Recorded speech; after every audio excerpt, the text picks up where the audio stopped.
신명기 30장을 보겠습니다.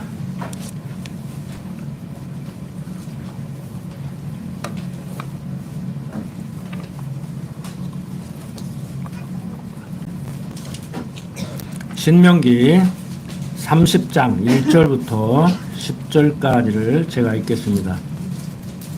내가 내게 진술한 모든 복과 저주가 내게 임함으로 내가 내 하나님 여호와께 쫓겨간 모든 나라 가운데서 이 일이 마음에서 기억이 나거든 너와 내 자손이 내 하나님 여호와께로 돌아와 내가 오늘날 내게 명한 것을 온전히 따라서 마음을 다하고 성품을 다하여 여호와의 말씀을 순종하면 내 하나님 여호와께서 마음을 돌이키시고 너를 긍휼히 여기사 내 포로를 돌리시되 내 하나님 여호와께서 너를 흩으신 그 모든 백성 중에서 너를 모으시리니 너희 쫓겨간 자들이 하늘 가에 있을지라도 내 하나님 여호와께서 거기서 너를 모으실 것이며 거기서부터 너를 이끄실 것이라. 내 하나님 여호와께서 너를 내 열조가 얻은 땅으로 돌아오게 하사 너로 다시 그것을 얻게 하실 것이며 여호와께서 또 내게 선을 행하사 너로 내 열조보다 더 번성케 하실 것이며 내 하나님 여호와께서 내 마음과 내 자손의 마음에 할례를 베푸사 너로 마음을 다하며 성품을 다하여 내 하나님 여호와를 사랑하게 하사 너로 생명을 얻게 하실 것이며 내 하나님 여호와께서 내 대적과 너를 미워하고 핍박하던 자에게 이 모든 저주로 임하게 하시리니 너는 돌아와 다시 여호와의 말씀을 순종하고 내가 오늘날 내게 명한 그 모든 명령을 행할 것이라. 내가 내 하나님 여호와의 말씀을 순종하여 이 율법책에 기록된 그 명령과 규례를 지키고 내 마음을 다하며 성품을 다하여 여호와 내 하나님께 돌아오면 내 하나님 여호와께서 내 손으로 하는 모든 일과 내 몸의 소생과 내 육축의 새끼와 내 토지 소산을 많게 하시고 내게 복을 주시되 곧 여호와께서 내 열조를 기뻐하신 것과 같이 너를 다시 기뻐하사 내게 복을 주시리라. 오늘 30장 내용을 살펴보고자 합니다. 이 30장 내용은 모세가 이스라엘 자손에게 하나님 여호와께서 돌이키게 하셔서 복을 베풀어 주신다고 말씀하시는 예언의 내용입니다. 그러면서 하나님께서는 명령한 이 말씀은 어렵거나 먼 것이 아니라고 말씀을 하고 계십니다. 또한 그 말씀을 순종하면 복이 되고 불순종하면 저주가 된다고 얘기하고 있습니다. 지난 시간에 이어서 계속 복과 저주를 예언하는 내용 가운데 순종하면 복이요 불순종하면 저주라고 얘기하는데 다시 한번 그 말이 무슨 말인지 어떤 의미의 말인지 한번 곱씹어 보려고 합니다. 방금 읽은 30장 1절부터 10절까지를 보면은 하나님께 돌이킬 때 주실 복의 내용을 선언해 준다고 하는 내용인데 내가 주어를 나로 두고 내가 돌이키면 하나님께서 복 주고 내가 돌이키지 않으면은 하나님께서 복을 안 준다는 얘기인지 아니면은 다른 얘기인지 다시 한번 차근차근 살펴보도록 하겠습니다. 자, 1절부터 4절 다시 보면 내가 내게 진술한 모든 복과 저주가 내게 임함으로 내가 내 하나님 여호와께 쫓겨간 모든 나라 가운데서 이 일이 마음에서 기억이 나거든.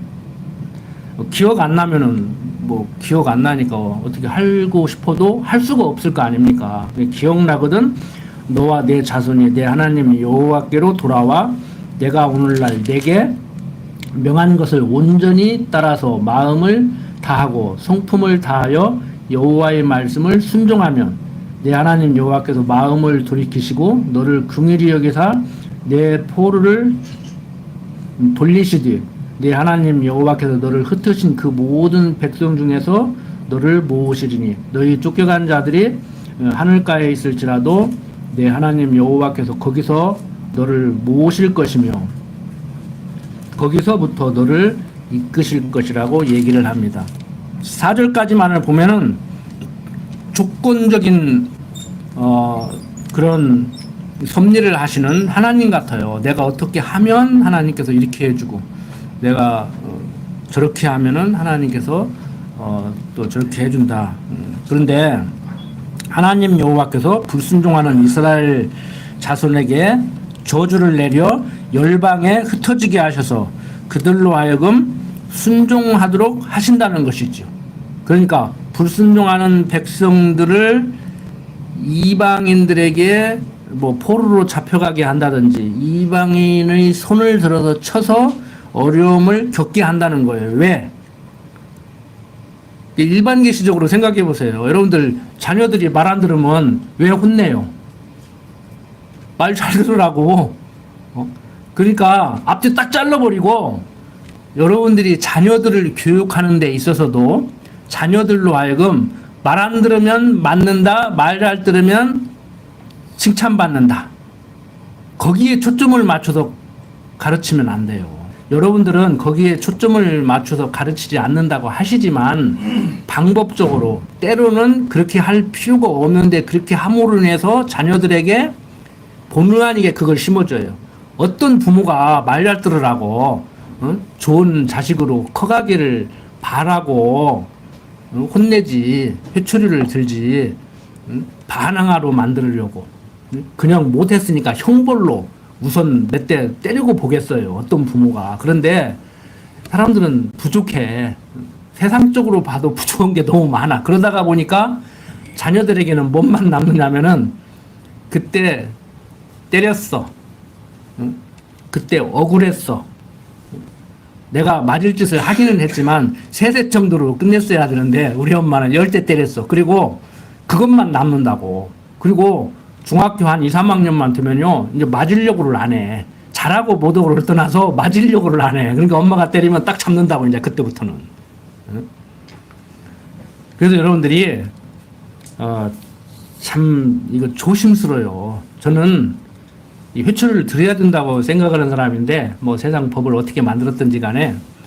그런데 그것도 정말 우리 과거 선배들이, 조상들이, 어른들이 한 대로 참 비단 보자기에 싸서 회초리를 선반에 올려놨다가 잘못했을 때 자기 어떤 그 막 속상한 마음, 막 화나는 것을 가라앉히고 자녀들에게 목침에 올라가서 종아리 걷고 왜 맞아야 되는지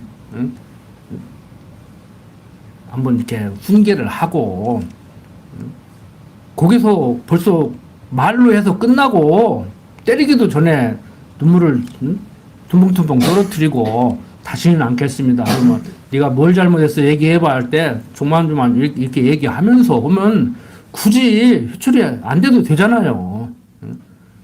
근데 어떻게 보면 참 회초리를 대야 된다고 생각을 하고 있는 저 자신이 또 어떻게 보면 앞뒷말이 안 맞는 얘기로 들릴 수가 있지만 제가 말을 하면서도 회초리 때려서 말 들을 자녀 말로 하면 들어요. 말로 해서 안 들을 자녀 회초리 때려도 안 들어. 그런 의미에서 굳이 종아리에 피멍들게 때릴 필요가 없다고. 그러니까 참 이거 때려야 되는가 안 때려야 되는가 저도 항상 갈등을 하는 사람이에요. 징계의 채찍을 때려야 된다고 하면서도 결론은 그 방법론에 있어서는 과연 어떻게 해야 되는가. 이걸 저만 고민하는 게 아니라 프랑스 같은 나라는요. 전 국민이 고민을 한다고. 하루 이틀 고민하는 게 아니에요. 막 100년, 200년을 고민을 해왔다고. 그런데 우리나라는 막 학교에서도 막 저도 맞고 저도 때려봤지만 그렇게 두들겨 패다가 어느 날 갑자기 법을 만들어가지고 아동학대 금지해버리니까 지금 굉장히 혼란스러운데 우리가 고민을 많이 해야 되죠. 그래서 세상에서 방법론은 정답이 없습니다. 결론만 얘기하면 정답이 없어요. 인간들이 할 수 있는 게 감정을 안 넣어야 된다는데 감정이 안 들어갑니까? 그리고 분명히 교육 목적으로 그런다 그러는데 교육 목적으로 그러면은 교육을 받는 사람 입장에서 교육 효과가 나와야 되고 효처리를 맞는 사람 입장에서 참 우리 어머니가 나를 교육을 잘 시켜줬다 이런 생각이 들어야 그게 교육 효과가 있는 건데 애들이 그렇게 받아들이냐고요. 아무리 나는 교육 목적으로 했어도. 그래서 이게 쉽게 결론을 내릴 수 없는 저도 때로는 오락가락하는 그런 지금 상태인데 우리 하나님께서는 자녀가 아니라면 몰라도 자녀이기 때문에 징계의 채찍을 때리신다고 분명하고도 확실하게 얘기를 해주고 있습니다. 히브리서 기자는 확실하게 얘기해줘. 사생자가 아니기 때문에 때린다. 그래서 이제 그것만을 강조하지요. 강론자들이, 설교자들이 대부분 징계의 채찍만을 얘기하는데 징계의 채찍이 좋은 거예요, 나쁜 거예요? 답은 뻔하잖아요. 좋은 거예요. 잘못했을 때 때려줘야지. 아팠을 때 병원 데리고 가고 배고플 때 먹을 걸 줘야 그게 부모지요. 그러니까 배고플 때 먹을 것 주면은 고맙고 아플 때 병원 데리고 가면 좋고 잘못했을 때 안 때려줘야 좋죠. 잘못했을 때는 안 때려줘야 좋아. 그게 뭐가 안 맞는 거예요, 이게. 그런 것을 정리를 잘 해야 된다고요. 그래서 요즘 대중 강연하는 사람들도 좀 이렇게 수준 있는 강연을 하는 사람들이 있더라고. 그저께 TV 보니까. 그런데 다시 말씀드리지만 불순종하는 이스라엘 자손들에게 저주를 내려서 열방에 흩어지게 하는 것은 하나님께 순종하게 하려고. 야, 이렇게 살아서는 안 되겠구나. 이렇게 살아서는 안 되겠구나. 그러니까 우리들 생활도 마찬가지잖아요. 이 마음만 하면 다행이다. 이 마음만 하면 괜찮다. 이렇게 생각을 해야 되는데 아직도 부족하면 이제 더 어려운 대로 집어넣었다가 끄집어내면은 그때 감사한 줄을 알겠죠. 그래서 제가 지난주에 드린 말씀이 그거예요. 나는 오히려 두렵다고. 뭐가 잘 되는 것 같으면 두렵고 어떤 고비가 지나가면은 거기서 안도의 한숨을 쉬기보다 더 큰 어려움이 올까 봐서 그게 때로는 두렵다. 그래서 우리가 세상적인 인본주의 학자들도 과연 계속 적당히 어려움을 겪고 사는 게 좋은가, 어려움이 하나도 없는 게 좋은가, 뭐 이런 데서 이제 고민을 하고 좀 교육학적으로 접근을 하고 그래요. 그래서 어떤 분이 그러더라고. 긴장은 나쁜 것인데 적당한 긴장을 하고 살아야 자기 발전이 있다고. 그 맞죠? 세상적으로는 그러잖아요. 적당히 긴장을 하고 살아야 돼요. 부부간에도 부자간에도 이게 직장에 가서 동료들끼리도 적당히 긴장관계를 유지하고 살아야 실수하지 않지. 긴장이 확 풀어주면은 방심한다고. 그래서 말도 함부로 오고 행동도 함부로 오고 그러다가 아차 하면 이미 늦어버리잖아요. 그래서 세상적인 방법은 그렇죠. 근데 하나님께서는 우리들로 하여금 항상 긴장을 하고 살게 만들어요. 그렇게 편안하게. 성경은 분명히 편안함을 주신다고, 단잠을 주신다고 했는데 그건 결과론적인 얘기고 최종적인 것이고 과정적에서는 항상 긴장감을 조성을 하신다고. 그래서 이제 6절에 보면 한번 보세요. 6절. 자, 내 하나님 여호와께서 내 마음과 내 자손의 마음에 할례를 베푸사 너로 마음을 다하며 성품을 다하여 내 하나님 여호와를 사랑하게 하사 너로 생명을 얻게 하실 것이라고 얘기를 하죠. 그러니까 우리 보고 하나님을 사랑해라. 너 나 사랑해야 돼? 안 하면 가만 안 둔다? 뭐 내가 너 사랑한다 알지? 내가 너를 사랑하는 만큼 그에 못지않게 너도 나 사랑해야 돼. 뭐 이런 관계가 아니에요. 우리는 하나님이 한없는 사랑을 쏟아 부어 주는데 항상 갈증을 느끼죠. 그러니까 교회 안에서도 일반 계시적으로도 제가 그랬잖아요. 하나님은 사랑받고 살면서 항상 사랑에 굶주리고 허덕인다고 그러는데 하나님이 그렇게 만드는 거라니까요.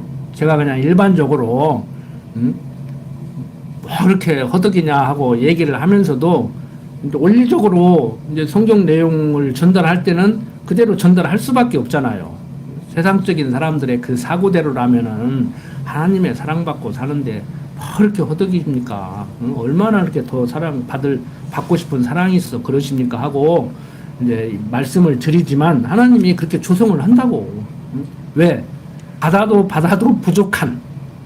그래야 우리가 흔히 세상적인 표현으로 나는 아직 꼴에 배고픕니다. 이런 표현을 쓰잖아요. 그러니까 뭔가를 찾고 먹고 싶어야 그걸 그 육구 충족을 위해서 그걸 하듯이 우리도 마찬가지죠. 그러니까 하나님은 우리에게 한없는 사랑을 쏟아 부어주는데 제가 인간적으로 표현을 할 때 뭐 그렇게 사랑에 굶주려 가지고 이렇게 허덕거리냐 그렇게 얘기하는데 하나님이 그렇게 만들어요. 왜? 계속 사랑을 받고 살아야 될 우리기 때문에.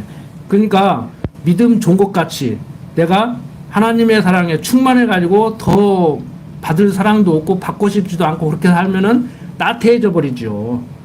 완전히 이제 도인 수준까지 가면은 그리스도의 장성한 분량에 이렇게까지 성숙을 해버리면 그게 가능하겠지만 인간적으로 하도 그러니까 어떻게 보면은 좀 보기 싫고 너무 안타까워서 제가 표현하는 것이지. 그래서 강론을 하다가 보면은 앞뒷말이 안 맞게 한다 이렇게 여러분들 귀에 들릴 수가 있다고. 왜? 종합적으로 입체적으로 표현을 해야 되는데 한 시간에 성경 전체 내용을 하나님의 섭리 내용을 다 이렇게 전달할 수가 없잖아요. 그러다가 보면은 하나님은 우리를 더 이상 쏟아 부을 것이 없는 그런 상을 쏟아 부으십니다 하고 이제 얘기할 때가 있고, 또 여러분들은 하나님의 그 사랑을 받는데 그걸 모르고 이렇게 언제까지 허덕거리실랍니까? 라고 제가 표현할 때가 있단 말이에요. 그런데 한없는 사랑을 쏟아 부어주시는 하나님이 우리들로 하여금 그렇게 허덕이게 만든다고. 왜? 그 사랑을 계속 받아야 살 존재이기 때문에. 그래서 신명기 기자가 앞에서 하는 거예요. 사람이 하나님의 말씀으로 살아야 되는 줄을 알게 하려고 광야에서 만나를 내어줘서 먹게 했다. 그러니까 애들이 엄마 왜 먹으면 또 배고프고 먹으면 또 배고프고 또 먹고 오늘 먹고 내일 먹고 또 먹고 또 먹고 또 먹고 해야 돼요. 이런 대답을 좀 수준 있게 하려면은 이런 수준으로 얘기를 해야 되는데 아직 어린애들은 잘 모르잖아요. 그러면 이제 하나님이 계속 밥을 먹어야 살게 그렇게 만드셨단다. 그런데 중고등학교 가면은 신학적으로 조금 연결을 해서 왜 밥을 또 먹고 한 번 먹으면은 배고프지 않는 그런 양식을 개발해서 좀 먹게 만들지 그런 것은 못 만드는가.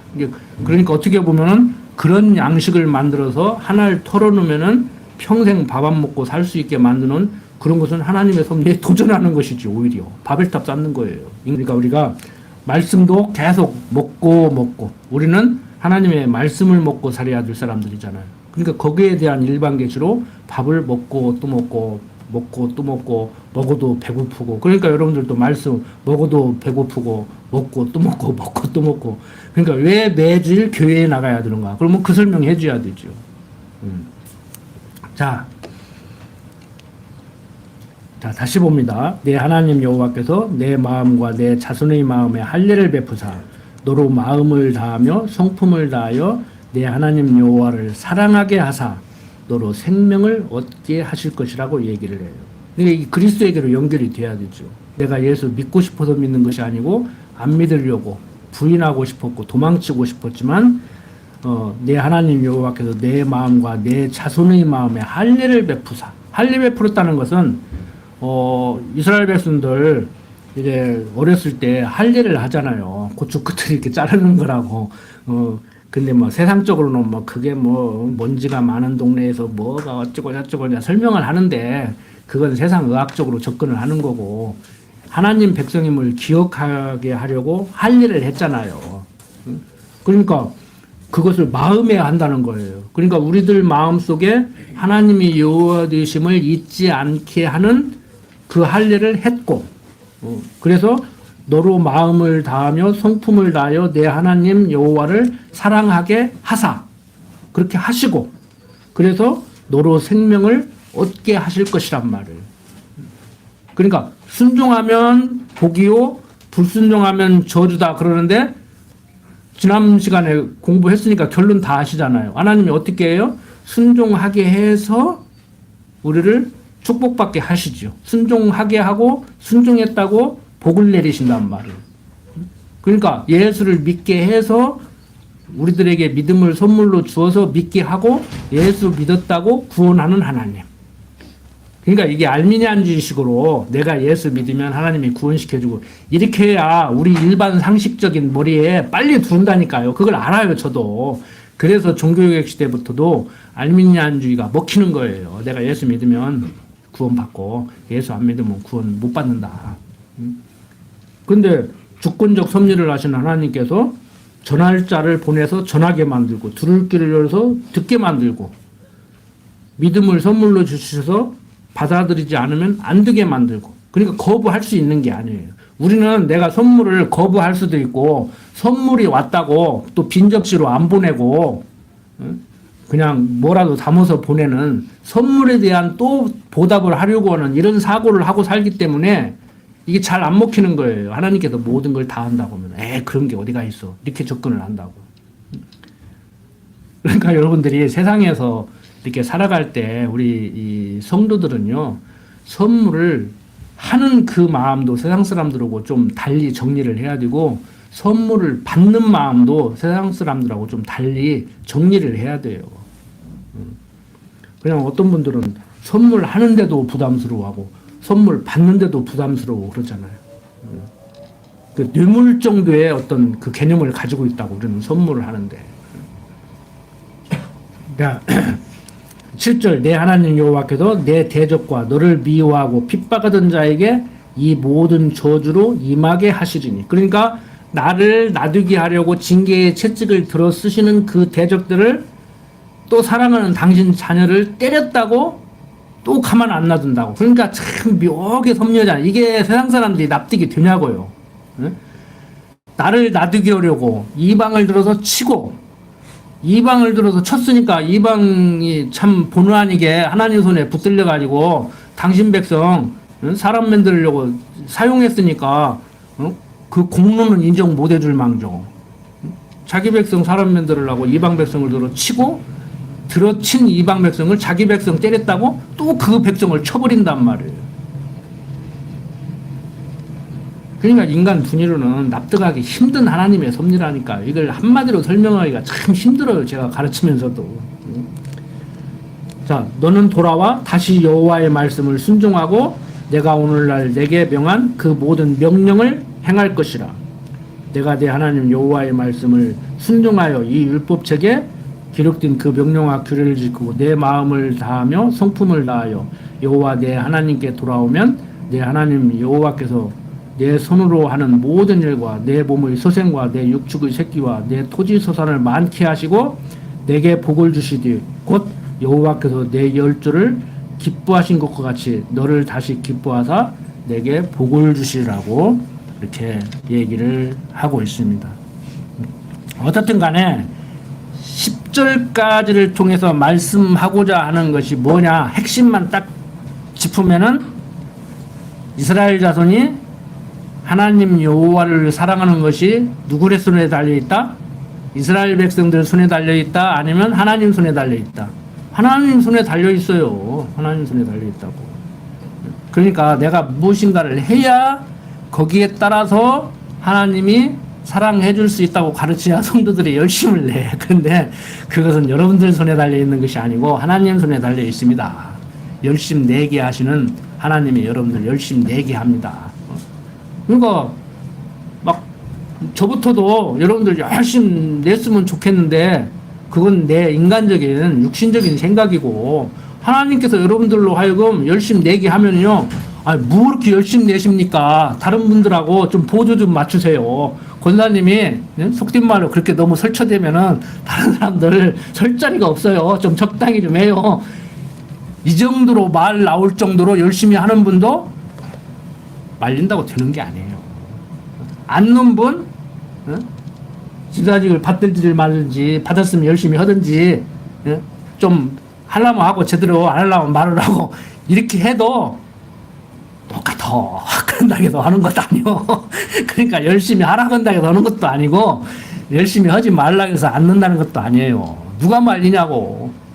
몰라요. 저는 제가 제 자신이 그렇게 살아서 그런지는 몰라도 여러분들 다 그렇게 안 사십니까?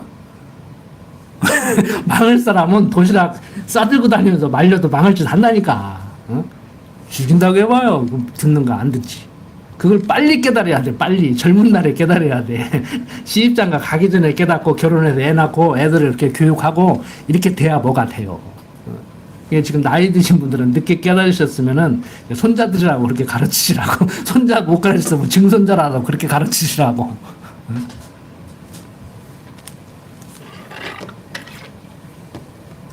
자, 11절부터 봅니다. 내가 오늘날 내게 명한 이 명령은 내게 어려운 것도 아니요 먼 것도 아니라. 참 우리는 어려운데 성경은 이렇게 얘기해요.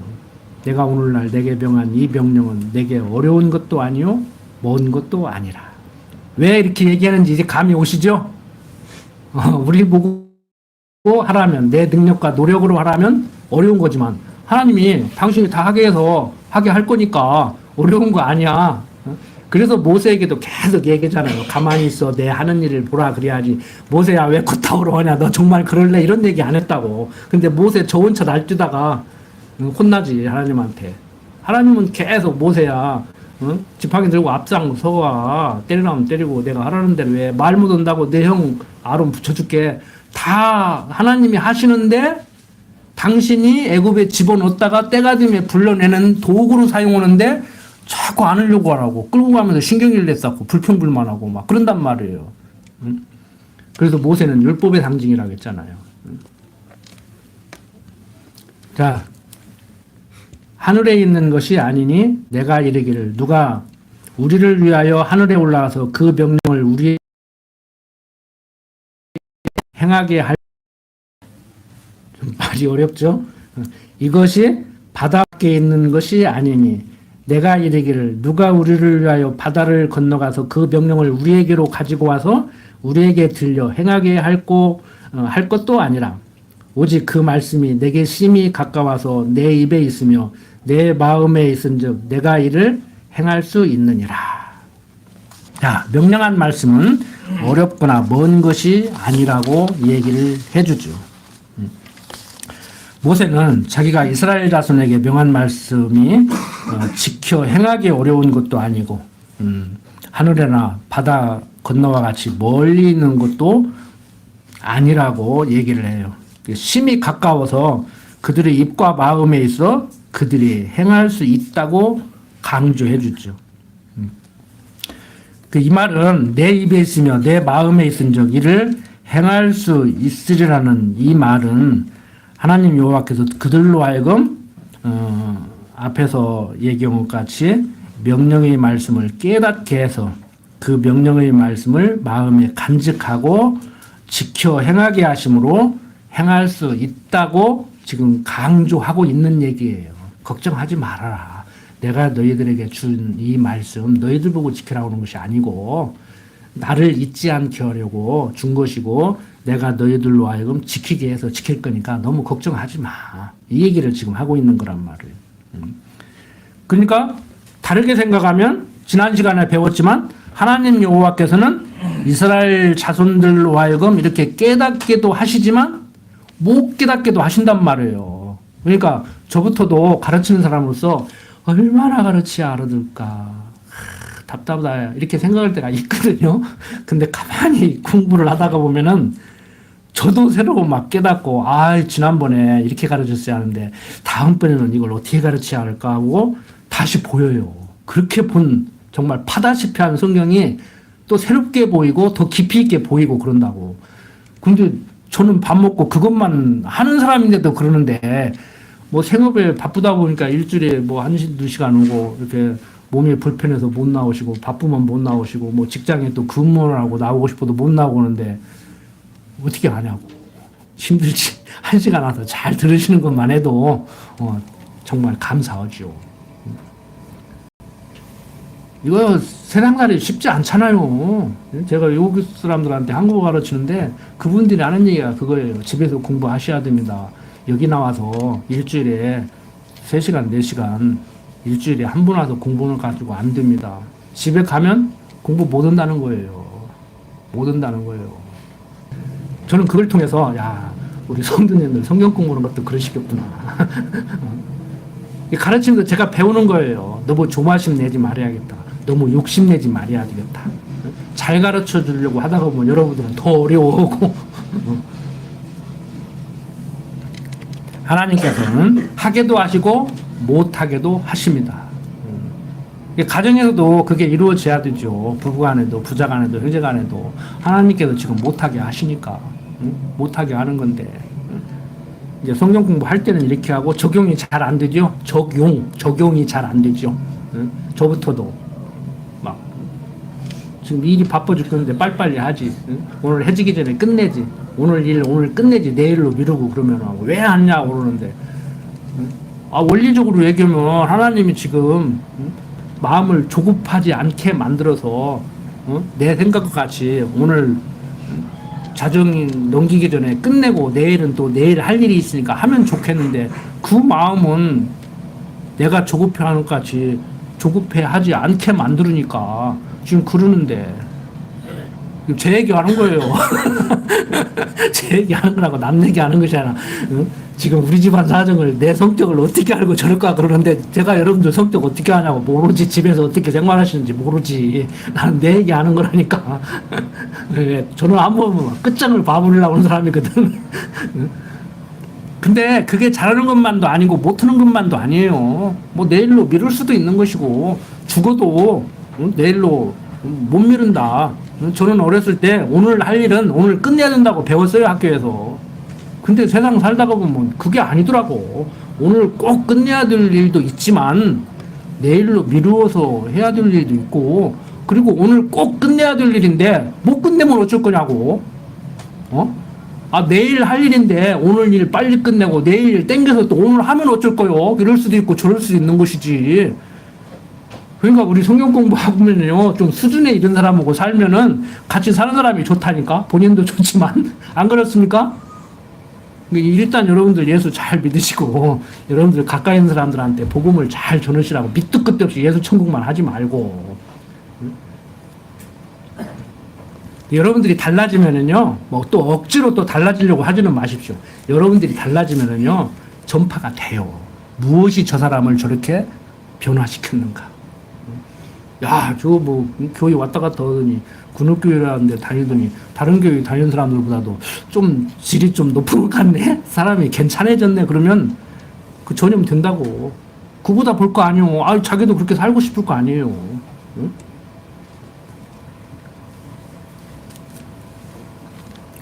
자, 15절부터 20절 봅니다. 보라, 내가 오늘날 생명과 복과 사망과 죄를 내 앞에 두었나니 곧 내가 오늘날 너를 명하여 내 하나님 여호와를 사랑하고 그 모든 길로 행하며 그 명령과 규례와 법도를 지키라 하는 것이라.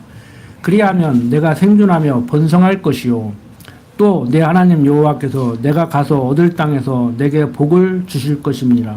그러나 내가 만일 마음을 돌이켜 듣지 아니하고 유혹을 받아서 다른 신들에게 절하고 그를 섬기면 내가 오늘날 너희에게 선언하노니 너희가 반드시 망할 것이라. 너희가 요단을 건너가서 얻을 땅에서 너희의 날이 장구치 못할 것이니라. 내가 오늘날 천지를 불러서 너희에게 증거를 삼노라. 내가 생명과 사망과 복과 저주를 내 앞에 두었은즉 너와 내 자손이 살기 위하여 생명을 택하고 내 하나님 여호와를 사랑하고 그 말씀을 순종하며 또 그에게 부종하라. 그는 내 생명이시요 내 장수시니 여호와께서 내 열조 아브라함과 이삭과 야곱에게 주리라고 맹세하신 땅에 내가 거하리라고 얘기를 합니다. 자, 복을 주시는데 복을 주시지만 다른 신들을 섬기면 망할 것이라고 얘기를 하고 있습니다. 여기 16절에 보면은요, 여기 또 조금 문제가 돼요. 곧 내가 오늘날 너를 명하여 내 하나님 여호와를 사랑하고 모든 길로 행하며 그 명령과 규례와 법도를 지키라 하는 것이라. 그리하면, 여기도 또 조건문으로 그리하면 이렇게 번역을 해놨죠. 내가 생존하며 번성할 것이요 내 하나님 여호와께서 내가 가서 얻을 땅에서 내게 복을 주실 것임이라고 얘기를 하는데, 원문에 이 그리하면이 없어요. 원문에. 히브리어 원문에. 번역하는 데서 번역자가 전부 이렇게 레마안도 조건문으로 번역을 해버리고 여기다도 그리하면을 넣어야 이게 자기가 생각하는 이 하나님 말씀이 말이 되니까 여기다 집어넣어버린 거예요. 이건 레마안을 잘못 번역한 것이 아니고 그리하면으로 번역할 수 있는 히브리어 단어가 안 들어있어요. 그런데 여기를 그리하면을 넣어버렸다고. 여기는 없는 걸 넣어버렸다고. 레마안은 다른 뜻으로 번역을 하는데 그리하면으로 번역을 했고 여기는 없는 데 집어넣어버린 거예요. 그러니까 문맥이 안 맞아요. 정신 차리고 한번 읽어보세요. 문맥이 맞는가 앞에 하고. 앞에서 한 말하고 앞뒷말이 맞는가 한번 보세요. 안 맞지. 응? 그래서 여기서는 모세가 이스라엘 자손에게 모압 땅 언약을 명하신 것은 그들로 하여금 하나님을 사랑하고 그 언약을 지키게 하여 그들이 가서 얻을 땅에서 생존하고 번성하게 하며 복을 주시려는 것이라고 이렇게 번역을 해야 돼요. 이걸 조건문으로 번역을 하면 안 돼요. 앞에서 분명히 걱정하지 말라고 했잖아요. 내가 너희들 깨닫게 해서 그렇게 할 거니까. 그런데 못 깨닫게 하는 것도 하나님이 못 깨닫게 한다고 했잖아요. 그래서 성경을 이미 어느 정도 공부하신 분들은 알겠지만 가나안 땅 들어가서 어떤 일이 벌어져요? 하나님 잘 섬기고 그렇게 순종해가지고 복 받고 살아요? 아니에요. 남북 이스라엘로 나누어져 가지고 북이스라엘은 아수르에게 먼저 망하고 남유다는 유지가 되다가 바벨론이라는 나라가 일어나 가지고 북이스라엘을 멸망시킨 아수르를 멸망시키고 남유다도 멸망시켜서 몽땅 포로로 잡혀간다고. 바벨론으로. 그냥 일본 사람들이 와서 우리 식민지 통치하듯이 그렇게 통치하는 것이 아니고 몽땅 끌어가 버려요. 일부는 남고 일부는 애굽으로 도망가고. 여러분들이 잘 아는 예레미야 선지자 있잖아요. 바벨론 쳐들으니까 그 하나님 뜻이라고 항복을 하겠다고. 그래서 바벨론 느부갓네살이 와서 야, 그 예레미야라는 사람이 누구냐? 네가 우리한테 항복을 하겠다면서 그러는데 예레미야는 어디로 도망가냐면 바벨론으로 포로로 안 잡혀가고 애굽으로 도망가요. 예레미야는 나중에 이제 공부하실 때 또 보시라고. 자, 그런데 땡겨서 얘기를 할 수밖에 없어요. 바벨론한테 끌려가서 포로 생활을 하는데 거기서 백성들이 애굽에 가서 종살이 할 때 같이 얼마나 힘들겠어요. 그런데 바벨론이라는 나라를 파사, 지금 페르시아, 그러니까 지금 이란의 고대 국가예요. 지금 이란, 그 이란이 지금 묘한 나라거든요. 지금 미국이 이란 때리고 싶어서 지금 저 난리를 치고 있다고. 이스라엘을 제가 볼 때 이란 때리고 싶어가지고 이란이 개입을 빨리 해야 이란을 때리는데 개입을 안고 있잖아요. 지금 그건 제 생각이고. 자, 어쨌든 간에 이 지금 이란 옛날 페르시아 이 파산 나라가 일어나서 바벨론을 멸망시켜요. 그러면서 초대왕 고레스가 너희들은 하나님이 약속한 땅 가나안 땅 들어가서 너희 하나님 여호와 섬기고 살아야 될 사람들인데 여기서 지금 뭐 하고 있냐? 그렇게는 얘기 안 했어요. 그대로는 내용이 그렇다는 얘기지. 그리고 조서를 내려서 다 돌아가라고 그래요. 다 돌아가라고 그런다고. 근데 거기서 기반 잡은 사람들은 안 돌아가고 한 3분의 1 남았다고 그래요. 이제 다시 돌아가서 이제 성전을 재건하고 이제 그렇게 살잖아요. 이제. 그러니까 지금 하나님이 말씀한 대로 모세를 통해서 말씀하신 대로 불순종하면은 이방에 잡혀간다고 했으니까 불순종했으니까 잡아가야 하나님의 약속이 이루어져요, 안 이루어져요? 이루어져요.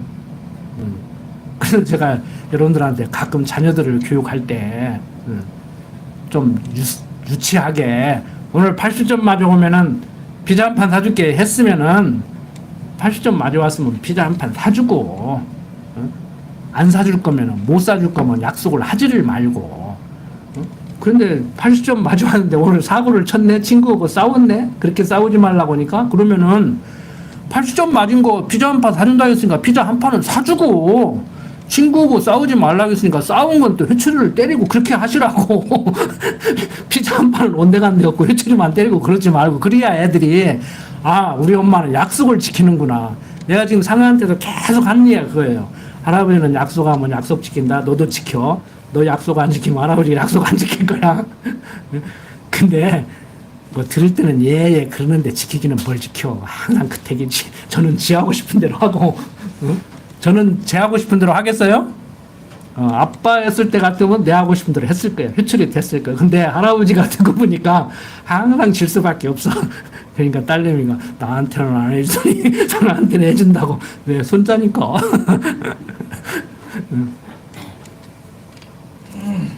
자, 저도 나이도 먹고 세상적으로 신앙도 더 성숙했고 가르치다가 보니까 그때 그렇지 않았더라면은 여러분들 하나님은 이렇게 좋으신 하나님이란 말이에요. 그러니까 앞뒤 딱 잘라버리고 잘못하면 저주, 잘하면 복 이것만 생각하지 말라니까.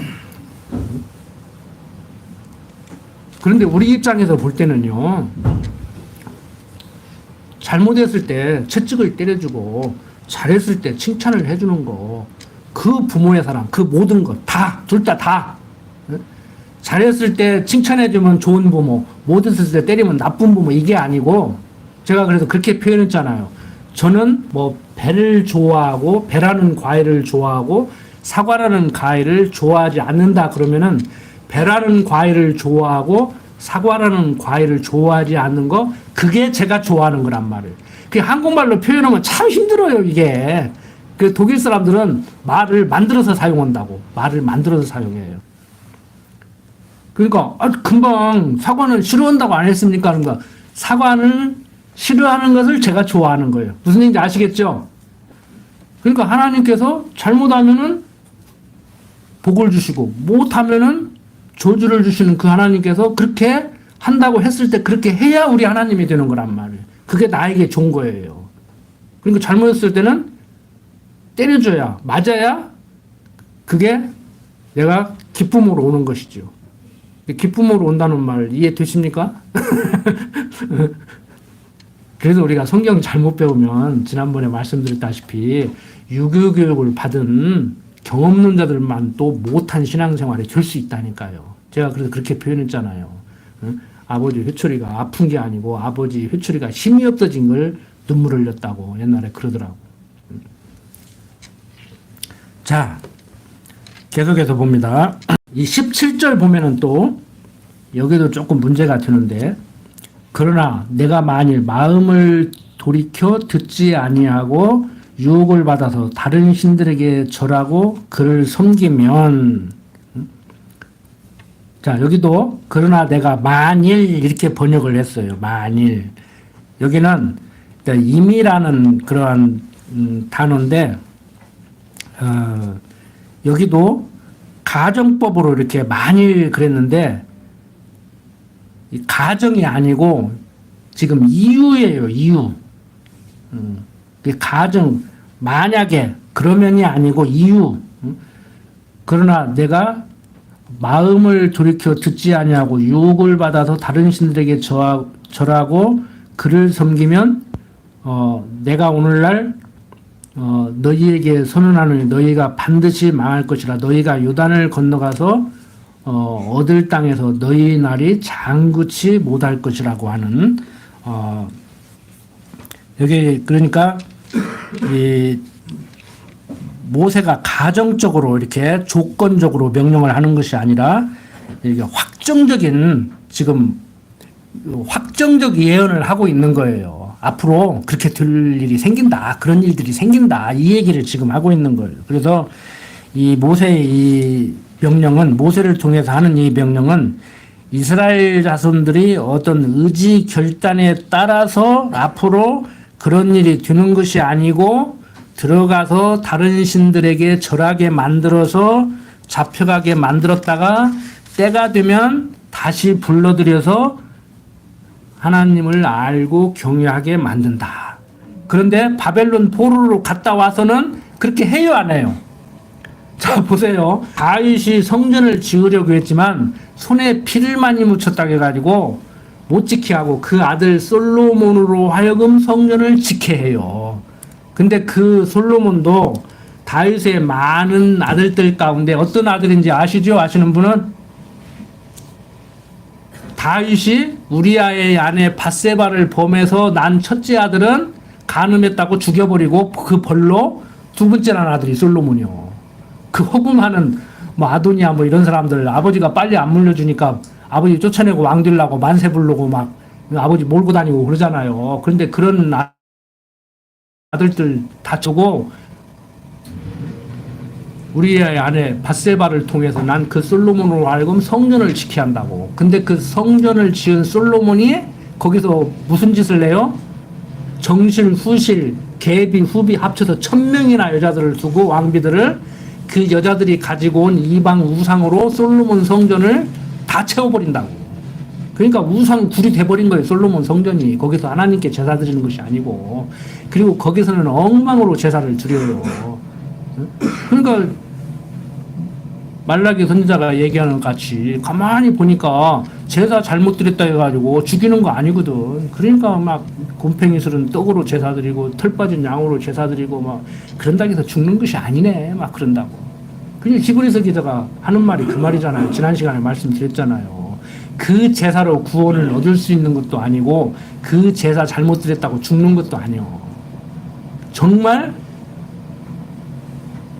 제대로 된 제사 안 드리면 죽고 제대로 된 제사 드리면 살 수 있는 것은 뭐냐? 예수님이 그리스로 오셔서 그리스로 온 예수님이 이 성전을 내가 3일 만에 헐리라고 하는 그 말씀대로 예수가 그리스도를 믿으면 그게 참 제사예요. 구원을 받고 그렇지 않으면은 멸망에 이르는 거예요. 그러니까 장차 오실 그리스도를 바라보는 그 제사, 그건 모형과 그림자이기 때문에 그건 아니라는 거예요. 이게 실체가 왔으니까 그거 헐어버리라는 거예요. 응? 그러면서 그게 어떤 그 상징적인 존재인데 솔로몬 성전을 헐으라고 하니까 때려 죽이려고 했는데 3일 만에 내가 다시 세운다 그러니까 아 저거 이렇게 됐구만 뭐가 이상했구만 그러고 그냥 내버려 둔 거예요. 나중에 죽이기는 죽이지만. 응? 자, 바로 그것을 지금 바라보게 만드는 내용이에요. 그러니까 이 얘기가 무슨 얘기일까를 이스라엘 역사서를 쭉 공부해 나가면서 신약성경을 공부하고 해야 이게 아 지금 그 얘기를 지금 살짝 해주고 있는 거구나라고 알 수가 있죠. 그러니까 이미 공부하신 분들은 아시겠지만 지금 처음 공부하신 분들은 제가 그 개론적으로 이제 쭉 말씀을 드린 거예요. 이제 그러면 정말 그런가는 여러분들이 확인을 해보셔야 되죠. 그냥 제 말만 아멘하고 받아들이지 말고 그냥 함부로 허투루 그냥 아멘 아멘 하지 마십시오. 한번 의심을 하시라고. 정말 맞아? 집에 가서 한번 볼게. 그러시라고. 그냥 무조건 밑도 끝도 없이 아멘 아멘 하시지 말고.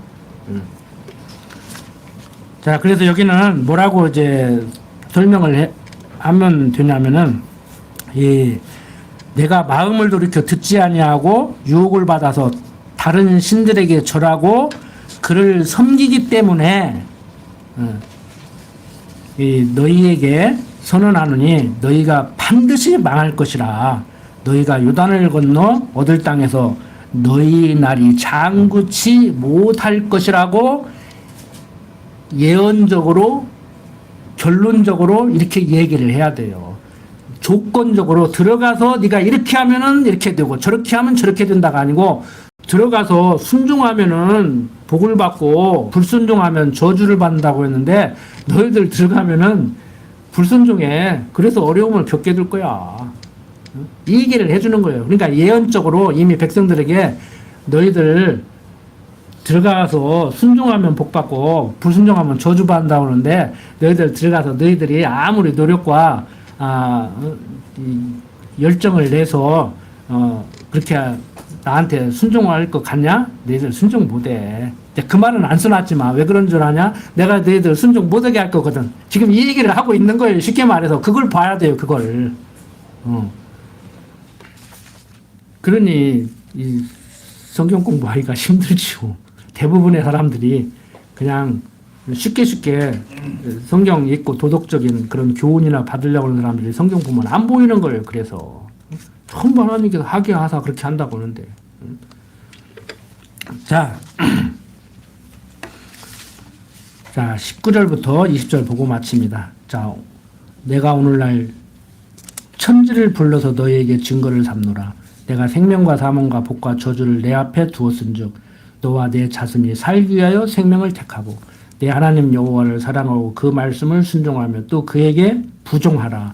그는 내 생명이시요 내 장수시니 여호와께서 내 열조 아브라함과 이삭과 야곱에게 주리라고 맹세하신 땅에 내가 거하리라고 얘기를 하고 있습니다.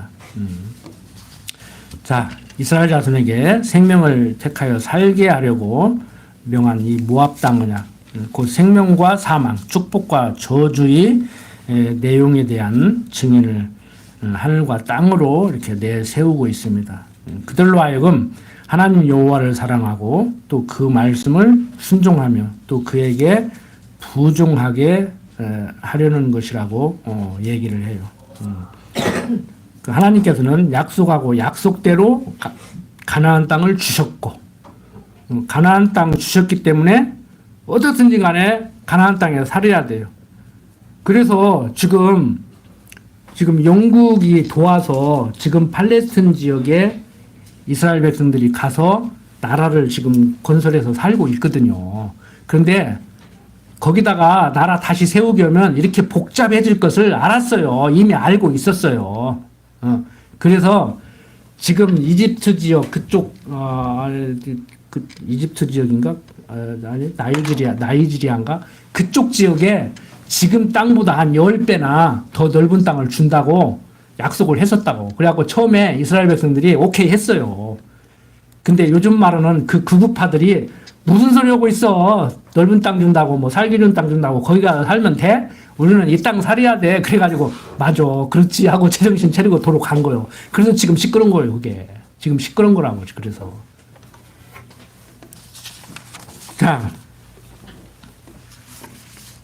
이렇게, 하나님께서 열조에게 주리라고 맹세하신 땅에 들어가서 오래도록 살게 하시는 이러한 섭리 가운데 이스라엘 백성들 이제 가나안 땅 들어가죠. 아직 지금 가나안 땅 못 들어갔습니다. 모압 땅 요단 동편에서 하는 소리예요. 이제 여호수아 배워야 이제 뭐 한 두세 시간 하면은 이제 신명기 끝날 것 같은데 그때 비로소 이제 가나안 땅 들어가는 겁니다. 그리고 때가 되면 바벨론의 포로로 잡혀갔다가 다시 와서 이제 성전 재건하고 제사를 드리지만 또 형편없이 제사를 드림으로 말라기 선지자를 통해서 이제 그 제사 제대로 드린다 해도 정말 받을 제사가 있기 때문에 안 받을 건데 그것도 제사라고 드리냐 그만 집어치워라.